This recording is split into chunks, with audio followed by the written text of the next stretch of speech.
So the Oklahoma City Thunder are literally, they might just be too good.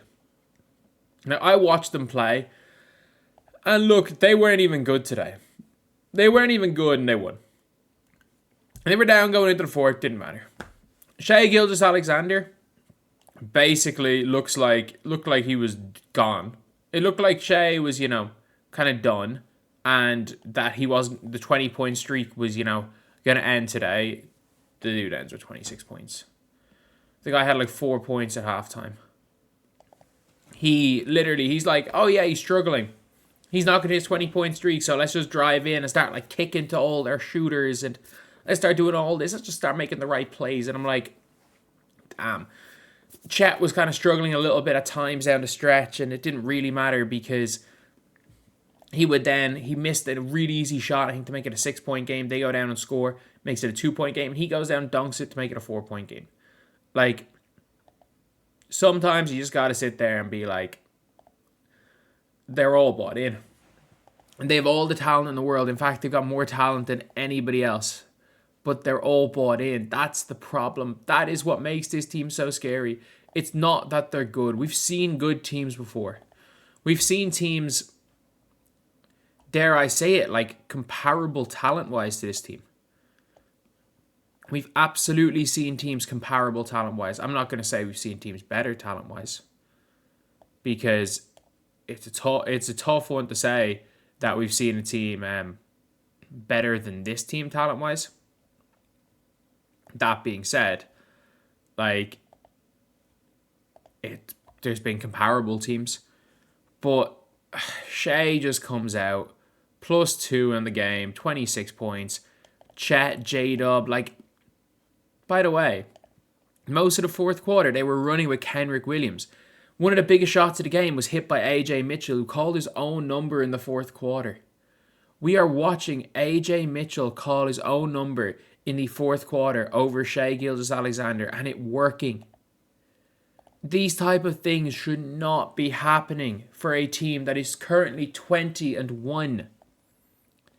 They are 20-1. I can't see when they're going to lose again. I genuinely can't. Like, Portland are a team that beat them. For some reason, Portland match up well to them, because in fairness, Portland have the wings, Portland have guard defenders, they have defenders, but like, when is the next time they play a game they reasonably could lose? And watch this team fuck about and lose the NBA Cup final in a game that does not count record-wise.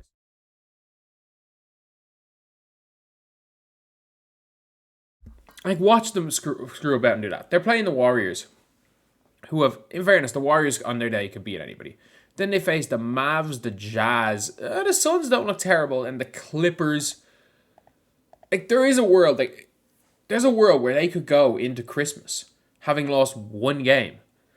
They could pull a fucking 2016 Warriors, and the difference is that they've got, like, this team. They might, I don't even know what the difference is. They might just go and do it. They might just go and win 74 games. Like, they're on track to win. They're on track to win 76 games. They're on track to win 76, and they went to double OT. I think they went to double OT twice in their first 2 games. They are literally on track. They are literally on track to winning like 76 games. And this is a game where I turned it on the fourth quarter because I'm like, oh shit, they might lose. No. I'm saying like, oh shit, they might lose. No. They're not going to lose. They're never going to lose. They're never going to lose again. They're just never going to lose again. Like, should we just give them the NBA championship? Like, there's a very good chance this team goes down as the greatest team of all time. A very good chance. And we get to watch it. We get to watch this generation's version of the Golden State Warriors. And thankfully, it was the perfect time for me, that 2015-16 season. It was my first year of college. I was going out 3-4 nights a week, and I kid you not, I used to make a thing where I would come down into, ironically, this room right here, and I would sit on a seat back there. That's a new TV, but I would Chromecast a Warriors game onto that TV, and I would pass out on that couch drunk. I used to make a thing of that. Like, that was my thing that year that I would do 3 times a week. I would pass out watching the Warriors drunk on that couch. And now it's even better because, one, I've got sick and stopped drinking, but 2, I am like, I get to cover this team as part of my job. Like, my job is to make YouTube videos, and a decent chunk of that money comes from the NBA. It comes from covering this league, and I think everybody's we're seeing it now. We're seeing it now with the way people are reacting to this. You can see it in a lot of the views that people are now like, oh shit, like, this team is legit. This team is legit. The Warriors are, in fact, that they are a team that they are the team that, not the Warriors, Thunder, they're the team that could compete with those Warriors.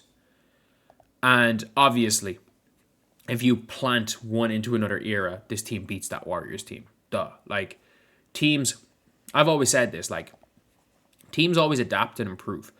Like, the 2017 Golden State Warriors nearly lost the following year. Why did they nearly lose the following year? Because the Houston Rockets went back to the drawing board and they figured out a way to beat that Warriors team. It was as simple as that.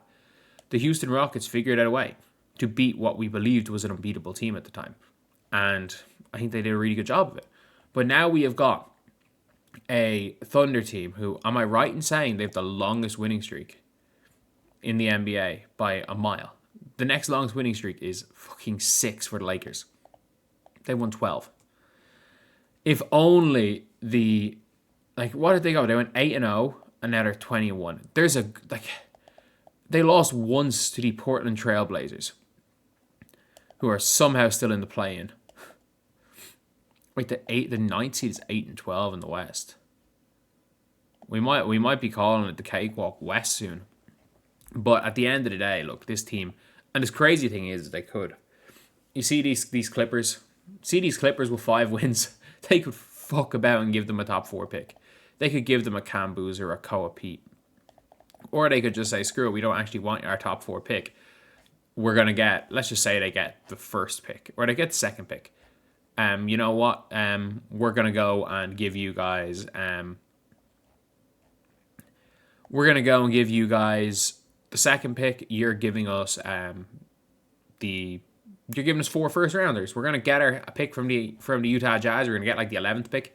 You're going to give us 4 future first rounders for pick 2. And with that, like, they could continue their dynasty in the future. Like, I don't know. I don't know what they can actually do. I genuinely don't know what they can actually do. Like, they're predicted to have a top 5 pick. And they might be the best team of all time. Like, Sam Presti, I remember, this is years ago, like when they hadn't won anything. And people are like, oh, Sam Presti, he actually isn't a great GM. He just got lucky with who he drafted. And I remember talking about this, and I'm like, Sam Presti, and by the way, this is like 2019, I was like, Sam Presti turned Serge Ibaka into Paul George. Sam Presti's the best fucking GM in the NBA right now. And that included Danny Ainge. I'm like, they're like, oh, he's never won. I'm like, he's in Oklahoma City. If he doesn't win, it is what it is. But it's like, how many bad moves does he make? And everything he does is long-term. Everything he does is long-term, realistically. And it doesn't even matter. It doesn't matter. Does basketball matter anymore? This team's just going to win. Let's just call 29 teams the Washington Generals at this stage.